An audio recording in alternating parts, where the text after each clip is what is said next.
Hey guys, I wanted to share with you a fun little inexpensive outfit that I have put together for work. So all of this is definitely on a budget. So if you are short on cash and definitely want to live frugally, follow me over on Frugal Living Network because I'm going to be sharing tons of ideas for you for fashion, for health, for how to cook on a budget and all of that. So check that out, Frugal Living Network on YouTube. But so all of this, this outfit is basically, this dress is from Old Navy. I got this for $15.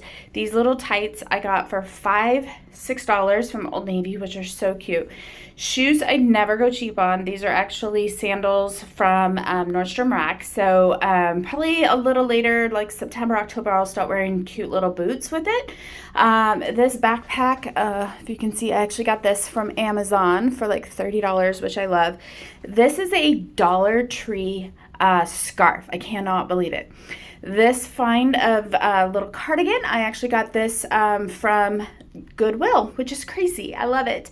And then I've just got some cute little earrings that I put on. I actually got these at Dollar General for, I think it was like, I got a 5-pack for less than $5 or something. So super cute. So this whole outfit, I would say $20-ish, $25. And it's so universal. These are just basic items that you can just swap out. I mean, having a black dress, a black cardigan is vital to the wardrobe. And then that's my favorite lunch bag, which I got from Amazon. I always have that with me. So just thought I would share just a kind of an inexpensive, fun, kind of like summer switching to fall type outfit on a budget, but this is one that I am just loving. It's super comfortable. I move all day long at work, so it's just helpful for me to be comfortable, but also somewhat professional. And yeah, so I thought I would share.